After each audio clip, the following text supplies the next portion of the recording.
Merci beaucoup, Congolais de partout. Au PCB, nous sommes mbote, na confiance renouvelée.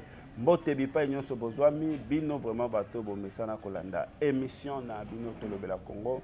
Tolobela Congo, émission ya ba vrai Congolais. Car ndenge na yebisa ki bino lelo, tokozwa un jeune ba o bazala qui reçu et pas ya conseiller spécial et chef de l'État na cadre ya consultation. Yango toko na place ya ba jeune ezanini. Est-ce que ça fruit à débauchage to pe une place réservée? Yango penza to solola maramoyo bakendela ki ko solola na mona mboka eberand. Est-ce que ba jeune baza na place masolo nini basolola ki kuna pe nini oyo jeunesse ye kozela après ba consultation parce que ba tumsu ba ko ba débauchage ko salema autour ya FCC to ko taper marambo wana de lo Tozana mwana mboka Joseph Bayoko Lokondo yazana ba casquette ebele moyen pendia ko présenter était parce que c'est un habitué de cette émission na yeto ko la nyonso oyo ko lekana République démocratique du Congo. Mwana mboka Joseph, bonjour et bienvenue. Merci Ndeko Séraphin, merci Mopanzi Sango, mbote na balandi banso ba téléspectateurs ya mission na biso oyo pe ba sepelaka kolanda biso. Merci beaucoup na bino nyonso oza mutu asika bo s'abonner bo partager bo tia moi ba commentaire et ko ça vraiment bien na ko rappeler bino que ba émission e ko leka na deux chaînes e ko leka na Franc-Commun TV e ko leka pe na Équateur TV Équateur News TV yango to ko sala bino bo s'abonner vraiment na ba chaîne na biso Joseph Bayoko Lokondo to la lito la muki maye tondi na njili eza actualité avant to kota mana masolo na biso 2 minutes au global sur ça. Oui, ezali un problème, même si ezali catastrophe naturelle, mais sengeli tout le monde a bakambi, lolenge nini bazali ko gérer catastrophe. Très bien. Est-ce que esengela kité peut kozala o balobaka que gouverner c'est prévoir. Nini de ville ya Mbandaka il prévoit yaki par rapport na ville ya Kinshasa il prévoit yaki par rapport na ba catastrophe naturelle wana. Pe gestion na yango ekomi oui ekomi ya solo. Ville esali nini tomoni hier gouverneur ya ville ya Kinshasa ye moko akei pona ko s'enquérir na situation mais akei na pinasho ekufi. Et quatre monter et population a quitté les sources na masafa wana na maya baninde ko benda na ni gouverneur. Donc bateau yo bazindi bango nde bakomi so ko kumba gouverneur na mokongo pona ko masika wana. Omoni qu'il y a une légèreté na gestion ya mboka petoza na capitale. Na ko rappeler que na capitale ya pouvoir des alliés concurrentiels. Les alliés ville mais ils na ba conjure bazali ko gérer pays. C'est pourquoi vous avez comme mon ministre intérieur à niveau national, il faut zala ministre de finance, ministre ya boya développement rural et tout. Autre chose, vous avez que implantation anarchique. Donc, il faut tonga banda ko même bisika oyo banda ko sengela ke tonga mate. Mais il faut se poser la question. Nani nde azali ko tekela bango bisika wana. Nani nde azali ko pesa bango ba titre foncier bisika wana, c'est l'état. Pour dire que population yemo azali ko mibwaka na makambo mabe pe l'état azali ko faciliter. Moi je crois que makambo ekomi esengeli interpeller bato pona bayeba to sengeli to agir ndenge nini na mikolo ezali koya pona to éviter plusieurs dizaines de morts oyo tomoni to éviter ba catastrophe ndenge toza ko sola awa ezali na bandeko oyo bavandi likolo ya mai. OK.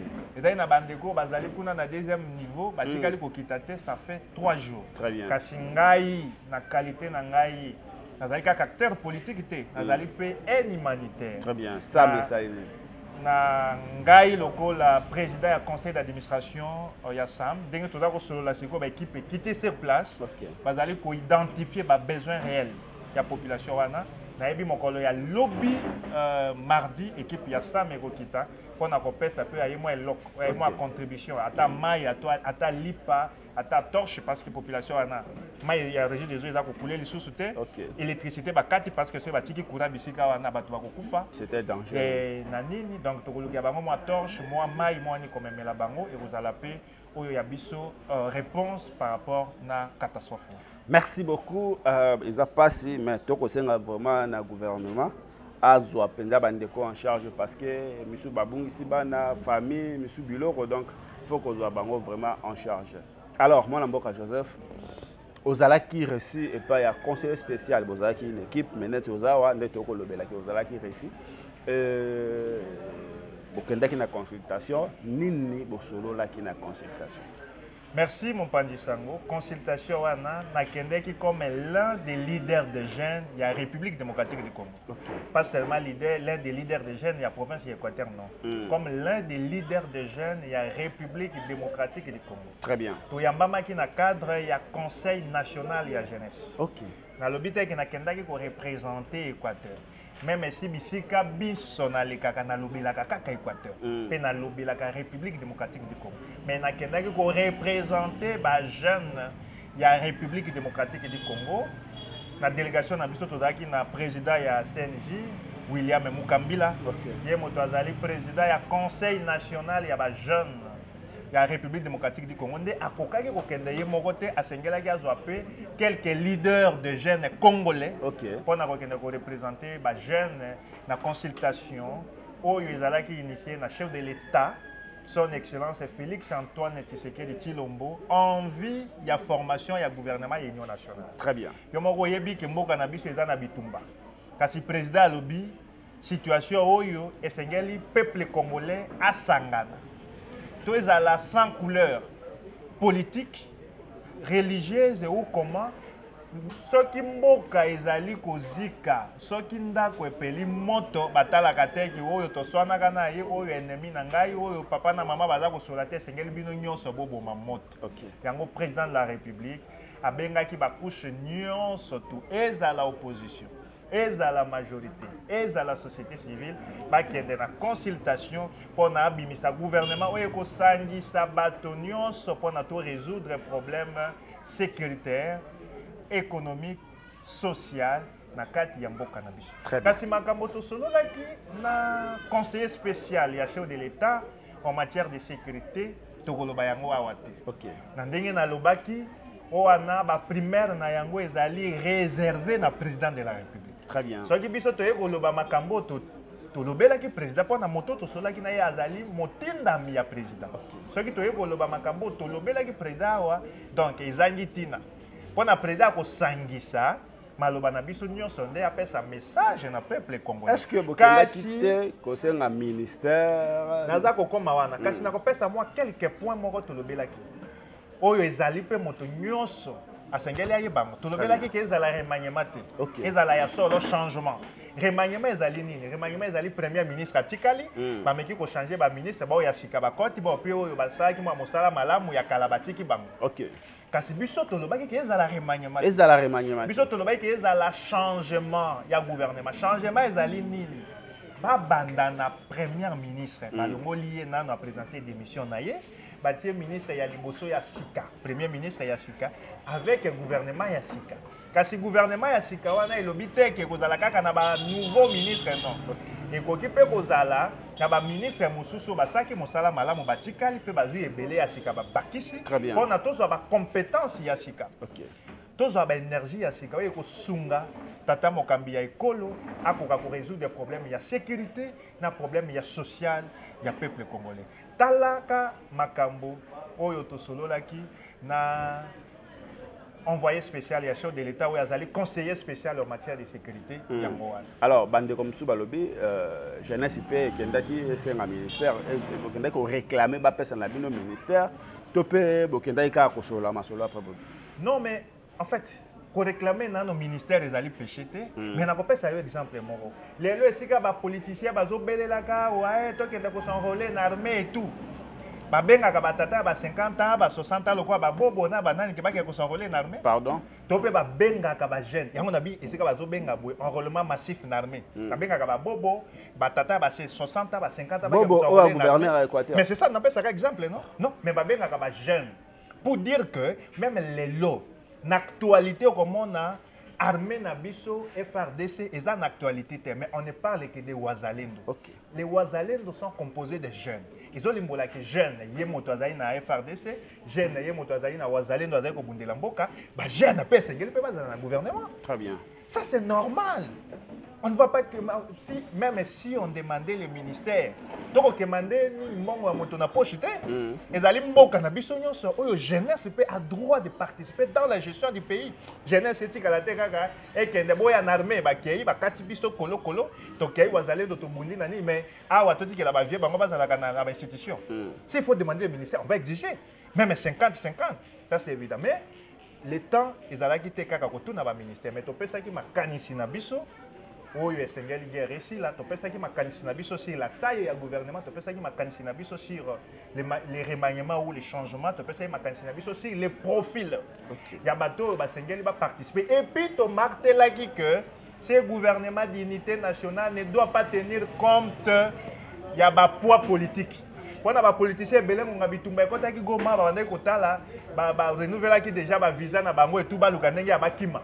ils ont distingué dans le silence. Ils n'ont rien foutu. Mais les là, le gouvernement est hier, ils ont autant de députés. Il y a un conseiller spécial, le président, que ce gouvernement ne doit pas tenir compte des poids politiques. Il doit nommer des personnalités compétentes, des personnalités neutres, et puis des personnalités loyales vis-à-vis de Mboka et vis-à-vis du président de la République pour résoudre les problèmes. Il y a sécurité, il y a problème, il y a social, il y a peuple congolais. Ozaki kuna na kati ya dialogue, na consultation autour de Belana, ba jeune, ba rozelani na kati na consultation ndenge ko salem. Et puis est-ce que ndenge makambo e kokendela parce que ba opposant na to mona penza ba okende te mais to mona ki Jeannot le PP a brisé silence à jeune ya FCC a qui ko se faire consulter. Na beaucoup c'est ba jeune ba kozela nini na consultation et puis ndenge okendela ki ba processus ya makambo ndenge kokendela est-ce que solution et comment na est de la République parce que to kosenga ndekimia na mboka. Moi, je pense que le président de la République a très bien agi. Ce qui est vrai que même Jésus-Christ est mort, il y a une unanimité. Il faut tous aller naïf, plutôt qu'à dire que mon acteur politique qui sont mboka basangana ici comme même mon opposition a biso to ligne dialogue il y a 5 ans. Mon dialogue il y a 5 ans et c'est comme une franche bagoboya kaka. Il faut apprendre à évoluer avec ceux qui sont prêts, avec ceux qui sont d'accord. On ne peut pas chercher l'unanimité. Et vous voyez qu'on matin. Dans quel côté parti politique, je n'aime pas commenter des partis politiques. Donc, ça écoute un message aux jeunes. Les jeunes doivent participer dans ce gouvernement. C'est un acquis. Et quand on voit que jeunesse, il y a mot, et à la jeunesse, ici, il y a société civile. Et à la base, il y a papa. Tout là, tout là, mon akaba kombo et renyakawa, moi nanaïa komi. Non, non, non, non, non. Tu as un parti politique et où tu as un mouvement, il y a société civile, il y a des jeunes. Il y a un cadre du Conseil national de la jeunesse où il y a des composantes de confession religieuse, des jeunes, des mouvements citoyens et tout, et tout, et tout. Tu martelaki, c'est rien. Et tu as qui peut. Dans la notion, il y a représentativité, il y a géopolitique. Même si la demande, comme nous avons demandé de ne pas tenir compte des poids politiques des partis politiques, il faut tenir compte, il y a géopolitique pour la sensibilité. Dans la province, parmi lesquelles, comme un Équatorien. Très bien. Que la province de l'Équateur a toujours été marginalisée en termes de représentation nationale. C'est à peine que tout ça qui est ministère Mokopam. Jean-Marc Ekila. Maintenant, au moins que la province soit la province équatorienne, au moins 2 ministères pour un équilibre. Depuis 2019, dans le gouvernement, il y a le président Félix Tshisekedi, l'Équateur n'avait pas de ministre. Tout est maquillé, le titre est Moko. C'est ça que nous également, nous aussi, nous avons droit, nous avons des compétences qui peuvent travailler dans la poste ministérielle clé pour la et nous avons martelé sur les nouvelles figures. Non, mais fallait poser question. Parce que... Non, on va y arriver. Yo, question. des nouvelles figures où il y a donc il faut ceux qui des nouvelles figures c'est que aux gens a besoin de donc il faut au hasard sur quoi représenter quoi terre kenda na lobi que na commenter na bateau bazali en fonction très bien na bateau bazali na gouvernement bazali bazali reconduite moi je suis en train de plaider comme un peu to plaider qui est pas na conseiller spécial de l'État en matière de sécurité si les nouvelles figures basali pe kala to monde peut de quoi ils sont capables ceux qui balong basali qui madame to basali qui mabe mais ça ba mosusu papa. Nous avons des ministres aujourd'hui dans le gouvernement qui travaillent depuis l'époque de Kabila. Bango bakota que là s'il y a ministériologie, topé yanné. Donc batangela ninga kozaba ministre. Les Sénégalais quand même ils ont donné le meilleur d'eux-mêmes, il faut pas perdre. Moi je pense sur les nouvelles figures. Yango au lobby pour la province il y a Équateur, s'il y a 2 ministères, mais c'est connu. C'est connu. Moi c'est dans mon bal. Bakopesa honorable Nene Mainzana ou azali député national élu ya Bolomba azaka kutu voter na liste ya MLC bakopesa pe Joseph Bayoko Lokondo oyo bosana émission donc yo na Nene Mainzana ne bakopesa donc Marc Ekila longwa non na lobby que Marc Ekila longwa parce qu'il est en fonction mais bakopesa 2 ministres donc il y a la reconduite je parle des nouvelles figures 2 ministères yango nga la lobby boye Aux gens a besoin de reconduire bateau à Kalaté. Pour commenter bateau bazali en fonction T. Ok. Ngai naza kolobela ba nouvelle figure. Na ba nouvelle figure si on veut donner comme nous avons exigé et ça doit se faire ainsi parce que nous avons ces droits. Ok. Ya kozala représenter le gouvernement central, province Équateur kozala 2 ministères. Ya liboso cette femme, c'est une femme de fer, une députée nationale, a évolué dans la société civile, à la PCA, et puis coordonnatrice, il y a différentes organisations, il y a la société civile, ONG, il a contribué efficacement à la journaliste, na RTNC, à animer émission, à la Caribou Environnement, à la calé dans le domaine de l'environnement, à travailler dans l'organisation tant nationale et internationale, dans le système des Nations Unies, et aujourd'hui, il est devenu député. Pourquoi il opposé à Nene Mainzana? C'est parce que Nene Mainzana n'est pas une politicienne traditionnelle. Donc, à ça, la politique, c'est un nouveau souffle, c'est une nouvelle énergie qu'on doit capitaliser. Et ça, bateau, mitou na bango beba na miyi bien bon côté. Et ça, bateau, ça la politique politiquement correcte. Et ça, moto ya koya na makanisi ya malamu pour na kosunga tata mokambi ya ekolo comme mboka na ndenge sengeli ça. Mais si on prend aujourd'hui Joseph Bayoko Lokondo azo sana yo émission, na biso c'est deux. Nene Mainzana, ya mwana ngelo baké, il faut marquer qu'il a. Et Joseph Bayoko, mais si comme même biso na polémique. Et ça polémique mais to ko loba clair. Et Joseph Bayoko Lokondo au moment que Joseph Bayoko Lokondo, comme je l'ai dit, je ne viens pas ici peindre profil Nangaï, mais je vous rappelle que Nazana Noaja de l'État, formé une école nationale d'administration, ENA, dans déjà l'État, et c'est que nous faisons ce que l'État place aux autres. Non, mais il faut tout ça la mieux. Bisika wala to moni que eza ko boiter na ba poste stratégique yamboka. Nous devons monter.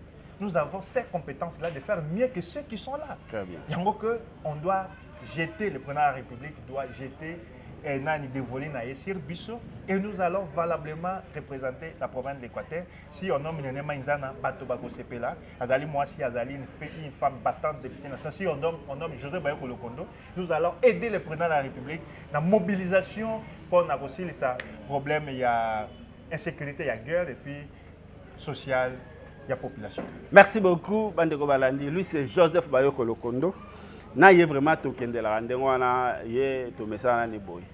Mais le romo ko akosenga balongo la marque qui là. Yonde moto. Wana vient na ngai. Wana vient. Mais lobi ba kala bazo maté. Lobi ba kala bazo maté. Mosu ba koza reconduire mais moi je ne parle que des nouvelles figures. Ah, ba ni figure akala marque qui là il faut le voir. Des nouveaux bon, ba ministre bazé belio ko taka comme parce que aux autres déclarer côté. Yonde mutoza na problème na parce que oyo ko déclarer ba changer ba ministre ba pesa ministère moi ni na problème na Nene Mainzana mususu na yo. C'est comme si on a problème. Si on a qui toi, on allait comprendre que c'est un ministre en fonction et donc pour naïe on ne commente pas. Ça c'est connu. Donc on a si les nouvelles figures. Bah Basengeli ba kota yango na lobby. Nene Mainzana azokota gouvernement. Depuis Joseph Bayoko Lokondo azokota gouvernement. Merci beaucoup. wana lobika wana bato ba kolanda ba équatorien bolingi yango to bolingi yango te marque qui la longwa to longwa te Joseph Bayoko to lobi ngai moto la lobi yango te asangi 2 militaires pour l'Équateur Joseph Bayoko Lokondo on continue oye ko régler ba comme te na nazana problème na été na kutana na été nazana problème à marque qui la tête to kutana marque qui la tête to solo et loro moko te je n'ai pas de compte à régler sur lui to ko solo la nemboka Joseph Kulutu na yo sénateur Jean-Claude Bayende akendaki mbandaka asalaki ba activité na yo to monaki ndenge le kanaki mais bato balobi asali Union nationale yena bobo bakutani bapesani mbote mais susciter encore débat sur la toile mais siko lingini na commenter ndenge bapesani mbote yena bobo Union nationale yo pe kokende mbandaka bosali Union nationale na bobo et tout pour na bobo asali nini non mais écoutez ndenge na bisabino boy et population esengeli à retenir yango Joseph Bayoko Lokondo va continuer à entretenir ba relation na yende nya entretenir yango malamu na Jean-Claude Bayende oyo azali rapporteur adjoint na Sénat. Très bien. Et puis Joseph Bayoko Lokondo a continuer à entretenir ba relation kaka ndenge entretenir yango na bobo na ndenge ya bomaka province ya Équateur. Oh. Kokuta na ya bobo na Bayende etalinga na nini? Non, il ne faut pas chercher. Tolukantomboa province ekenda liboso. Bino ba politique ya Équateur. Nasi na loba yango pe na loba yango mikolo miso pe bisika biso que malédiction ya province Équateur ezali bobo. Et ça n'a pas changé. Kenemba na pona nini yo okimamba ndaka. Pona mboka ekufa. Oya kufa na kisasa mboka ekufa. Biso bazotika na mbanda to za ko souffrir. Sikoyo ezali ozo seka biso ndenge to ko souffraka na mbanda na gestion ya bobo. Bobo a tué cette province. Bobo, c'est une malédiction pour la province de l'Équateur. Bobo, c'est un frein pour le développement de la province de l'Équateur. Comment on a gagné l'Union sacrée à Tobo Mamboka? L'Union sacrée, il y a Tombo Lamboka, Wanoboy. Mais na kokenda kozo ambonga bobo ndo kenda amba. Non, il faut pas dire ça. Mais oui. Bobo azana mbom. Tolo banane. Parce que il y a pesa kaka akena ya pesa kaka bato ba ona basala kana ba ministre na futa bango 1 million de francs congolais bazana combien de mois ya arriéré de salaire. Bon, non, il ne faut pas dire des choses qui n'ont rien à voir. Et ce à part y a famille biologique. Qui est celui-là à côté à Bobo comme on a présenté qui naissance il y a moto abika kamalam. Non, mais moto azate ba on se balé là. Même c'est proche ba kotambola toute la journée dans 23 heures pèse bango 3000 francs de transport. Mbongo ya kozoa ya kopesa Joseph Bayoko Lokondo ya ezawap. Mbongo ya kopesa Joseph Bayoko Lokondo pona asaka nango nini. Pona kumisaka ye. Topé à critiquer. Donc, à foutre à Joseph Bayoko Lokondo pour la critiquer. Mais ça, c'est politique. Non, mais ça, c'est la bassesse. Ça, c'est la bassesse. Bato bakendaka koluka ba miati ya bobo monaka bango ke lelo bobo azama be lobi omoni bakomi ko kumisa ye soki moi il y a $100 ou 200 500 pesos bango esili bakomi ko critiquer. Moi je ne suis pas dans ces jeux d'enfants oyo bato ne voient que leurs intérêts ventrales que l'intérêt supérieur de la province. On va revenir sur la question. Bayoko Lokondo, Joseph Bayoko Lokondo, banda ko bundela mboka. Banda que Bobo azwaka ba intention ya kokoma gouverneur na telemaka pe na lobaka que Bobo n'a pas de qualité ya kozalata bourgmestre, comment il peut devenir gouverneur? Dès lors ba pesa ngai raison. Les lobes a raison que Bobo azali malédiction ya province. Donc ce qui a composé na VJC. Mais c'est normal, VJC puis akendaki wana na casquette loko la membre ya bureau ya Sénat. Sénat ils ala kana rapport na ba province. Akutani na bo même si je n'avais pas apprécié le discours à l'obag, je l'ai dit ça c'est mon vieux. Tozo kuta to kuta na rato sola kana ebisa rapide na ebisa pe polele que discours ya tenaki ezalaki mabe. Oh non, to lobaki makambo to benda na ezalaki nde pona ba élection. Ba élection esili tokoki kosanga donc soki ba élection esili nde bombo akomi compétent donc tozela encore na 2027 ou 2028 babenga na bilela babenga na boye pe na sima ba élection bongo basanga mais bosanga na bino bosolola botalisa ye place ya salaka mabe po ayeba kobongisa na lotuna na ba jeune yo pe ozalaka mopanzisa mokouvraka activité yango ba jeune bawaka notoka kokuta na gouverneur topesa cahier de chef pour na tombola province depuis bawelaka $5,000 apesaka bango na 7e rue tuna ba jeune wana o basangana na bobo tuna bi depuis bo sangana na bobo nini nde changer na province Équateur misu bakomo misa ba vidéo bakomo tia na toile ba répondre yo na mona kutu vidéo na moko esalaka bezi ya jeune moko balobi ngai moto na kati vidéo bakomoko balobi ke yo soki compétence moto ya incarnaka compétence ezali yo mais ba jeune wana pona ba welelaka $5,000 bakaboli ba 30 ba 40 $50 chacun que non to sangana to kei pona ntombo ya province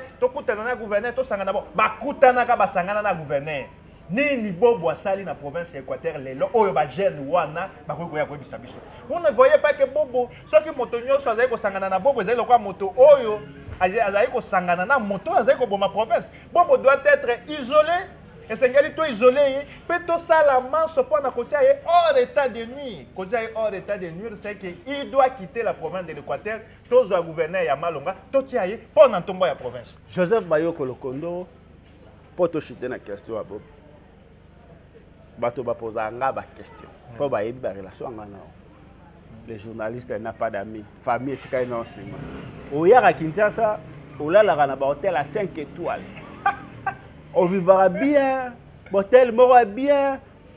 Qui est derrière toi? Non mais c'est bon, c'est une vie privée. Moi je pense que quand on parle, politique quand on parle des choses au Italie Mboka, au Italie province, et c'est que tout le monde a vie privée. Mais quand on a bien gagné à tout moment où il y a tout cas bilanga balinga kate. Bango balingaka ko kende bakay na ministère ba bengi bango te bakay ko senga audience et tout ba 5 mois 500 bakay kapela ba lengulu ba meli masanga ba leki boy tout ça. Même ça bango boya to entreprendre. Joseph Bayoko Lokondo, c'était un jeune entrepreneur. Il a pas baraté. OK. Il y a une émission moko na yo et salaka tolé na ba Joseph Bayoko Lokondo a 5 audience c'était. Oh, a 5 audience c'était. Si un ministre a besoin de moi, on s'appelle au téléphone. Na kay ko talaye parce que c'est un ministre moto ba tombole il faut ko to saye na kay si rappel. Vous souhaitez ceux qui peuvent avoir un problème, na bengi n'appel. Bonnement leki, vous souhaitez ndeko tokutana. Mais je ne peux pas aller moto benga tena nelo kona ke audience. Si makuna ka oluka stratégie après oser la transport. Ngana de la transport te. Audience c'est OK. Eh, na ceux qui moto pesi ngai na koboya te. Mais na kenaka te na objectif ya si j'ai un dossier à traiter na ministère na TI. C'est parce que le minimum OK. Je sais très bien prendre en charge ma famille, je sais très bien entreprendre, nayebi na kofuta transport nini, na kosomba forfait nini, na kolia nini. C'est minimum là ezali nazwaka ngo wapi na entrepreneuriat. Nazwaka ngo wapi na kosala bilanga. Et puis nazape agent de l'État yo moko yebi. Na sala ka l'État congolais yebi Joseph Bayoko Lokondo, azana numéro matricule azali payer chaque fin du mois eloko ngo pe ya moké ya l'État et yak. Donc les jeunes doivent quitter les Djalelo, quitter Matolo, quitter Nini, bazwa na conscience que na Matolo na ko baluka ko kendaka ko futa te. Soki olingi ko malokola Joseph Bayoko Lokondo, vous avez une indépendance d'esprit, vous voyagez na ba frère na yo, vous vanda na Kisasa na ba frère na yo, yo ko to tiaka nga pression na ya ko vanda na Kisasa na lingaka te. Nabi que moi j'aime rester là-bas à l'Équateur pour na continuer ko vivre ba réalité ya mboka mokolo na ko koma gouverneur pour na changer yango.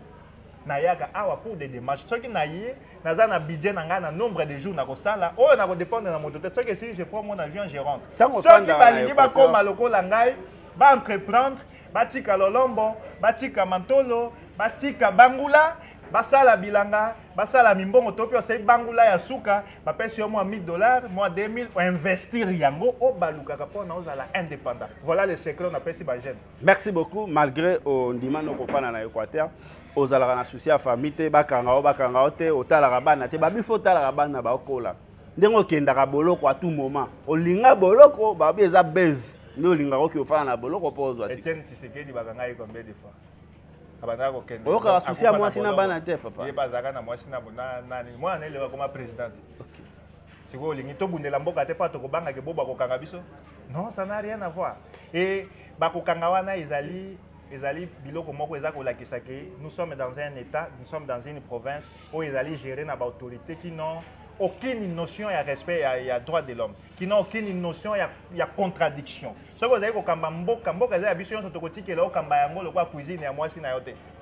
mboka ezali ya biso nyonso soki osali mabe tokopamela yo osali malamu tobeteli yo maboko misolo ya mboka ezali misolo ya moto te akotia na libenga na ye akoma komela masanga akoma kopesa bamakango akoma kopesa bato ndenge alingi atonga bandako non mboka ezali ya biso nyonso moto akosala mabe tokopamela ye soki mpo na yango yo olobi oabize na pouvoir ozali na yango pour nous arrêter tokobanga boloko te sikoyo toza na liberté ata soki lobi babi bakanga ngai nakokima nde bango mpo na nalobela makambo ya mboka te je vais continuer ya koloba parce que ebi bato bazala derrière oyo batindelako bambongo wana ndenge balobaka ngai te nde nalobi lelo ye na bapolémike ebele polémique te eza makambo balobaka ngai te nde nalobi oyaki na polémique ya vie nanga makekilaka boye oyesiko na polémique en tout cas baye kolokondo dossier ya bakanza ekoboma mboka bakanza balia mbongo ya bakanza mbongo ya sanctuaire ya bakanza balia alors yo moto bandaka dossier okata na nzela yo pe bapesa yo mbongo mpona otika olobela yango olobi ke yo moto bandaka dossier oyo neti bapesa yo mbongo yango okata badémarche bato mpe esengeli bayeba ke Joseph Bayoko Lokondo moto abandaka dossier ya construction ya sanctuaire ya bakanza mpe na bandaka yango kaka na émission tolobela Congo mpe na ndeko Séraphin azali na kote na ngai et bato mosusu bakokanisa nde nalobaki yango na émission mosusu wana eza nini soki oyo nakosi tout ça ezali ya solo ngai moto na bandaka dossier ya bakanza mpe nazali koloba yango mpe nazali kozongela nazali contre bandeko bazali kolobela dossier ya bakanza te mais nazali contre méthodologie na bango nazali contre mpe baintention ya bamosusu na taxe moto nyonso te mais intention ya bato mosusu nakata na nzela non nakata na nzela te parce que mon objectif était atteint objectif ezalaki nini je me suis en chargé na Sama Lukonde comme président ya Sénat et premier ministre ya époque oyo akendaka kotia ko première pierre pour la construction ya sanctuaire wana l'idée c'était quoi l'idée ezalaka ke Sama Lukonde atia pression na gouvernement pour na ba débourser bongo etikalaka et na menaka banquête na mené banquête nyonso na yebaka ba intervenant nyonso na dossier wana er na tie pression na yo tolobela yango plus de 4 fois na émission na yo Sama Lukonde a tie pression na gouvernement alobeli yango na conseil des ministres et on a autorisé le gouvernement a autorisé ba décaisser enveloppe restante pour na ba kende ko continuer misala pas ko bana misala mais ko continuer misala et ko sala que situation ya est et koti et tout mbongo wana ebimina noté mais aujourd'hui je vois les gens citer les noms de Guy Luando, citer mon économie locale acharnement. Babi Azaki intermédiaire. Non, écoutez, économie locale acharnement. Dans ma cambo, il y a passation de marché. Moi, j'ai étudié politique, il y a passation de marché public. OK. Dans passation de marché public intermédiaire à Zalagate. Ceux qui passent passation de marché public, organisation moko soit société moko gagné marché public, basali a vie à non objection et s'il y a un gouvernement bazui mbongo ti na gouvernement va virer yango na structure oyo contractante oyo eganyaki marché. Et là, c'est ma yango. Ya bana jouer rôle ni na kati wana Guy Luando. Rôle na ye. Écoutez, je ne fais pas le porte-parole de Guy Luando. Comment na ye ça ni? Mais ngai na yebi Guy Luando le quoi ministre et aménagement du territoire. OK. Bien sûr que l'aménagement du territoire attend la promulgation et la loi sur l'aménagement du territoire. Oyo ko sala ke ba service ya ministère wana et ko ka pesa ka ba avis na bango avant toute construction. Mais tous en a no wana te pendant la loi wana ezali na no promulgué te azana ba service o etali ki ava botunga pendant tout ko lobela likambo ya inondation awa non na mikolo ezali ko ya soki loi wana ezali promulgué ata soki ba pesi autorisation de bâtir na ba service ya cadastre ya nini il faut pe ozwa avis ya ba service ya aménagement du territoire pour na ba ba kesika wana sengeli tongama esika wana faut ezala ndako ya combien de niveaux esika wana faut ezala boy. Il est intervenant comme membre du gouvernement. Na makambo etali mbongo l'argent a quitté le trésor public et continue compte ya archidiocèse ya Mbandaka Bikoro et puis continue compte ya relief o ezali société o eganyaki marché wana misala esalemaka ya solo nengo komona ba image o boilisaka na ba émission komona sanctuaire ya bakanza nini chapelle wana ndenge misala évoluaki côté ba hôtel ngaki salema misala libongo batongaki et tout c'était un grand projet o yaki pona et désenclaver bokote o ezali na kati ya province ya Équateur. Il s'est fait que première tranche ebimi pe mbongo ekatani démarche na ngai Joseph Bayoko Lokondo ezaki ba débourser enveloppe restante pona selon yo enveloppe wana o ezaki ya première tranche na misalo esalemi Et ou bien il y a un peu... Nazali expert dans la construction, mais en regardant les images que nous avons, sanctuaire wana ndenge et mataki, biloko wana, ba transport biloko wana libongo batonga et tout, avec l'enveloppe qui a été allouée à la hauteur de 2 millions de dollars, c'est à peu près. Ok. C'est à peu près. Et aujourd'hui, même si Peter Lopos a du mal à communiquer sur ça, mais j'ai des informations à Kendeki na Mbandaka Kosolana, archevêque Mboko, Mbandaka Bikoro a confirmé que 2 millions de dollars est comme appelé et Salamisala. Mais le débat doit s'arrêter à ce niveau. Ce qui débat s'arrêter à ce niveau, on a comme acharnement et comme manipulation politique avant formation du gouvernement et l'Union nationale. Ce qui archevêque Mbandaka Bikoro a lobby mbongo et bimaka na gouvernement 2 millions et quelques et comment il y a solo paye Salamisala toza qu'aux Zélandais enveloppe restante on a mis ça là et continuer. Mais les amis doivent s'arrêter là. Et bisogno sosiko to tia pression pour le gouvernement de la République et bimisami solo oyo etikali pour nesi samisala. Voilà pourquoi citer inutilement gratuitement les noms des gens et tout wana komi base wana komi koluka nini topé manipulation politique. Bakanda vous regarde. Oui, Bakanda nous regarde parce que j'ai été le premier. Il y a mon nazaka na bénédiction ya Bakanda parce que j'ai été le premier.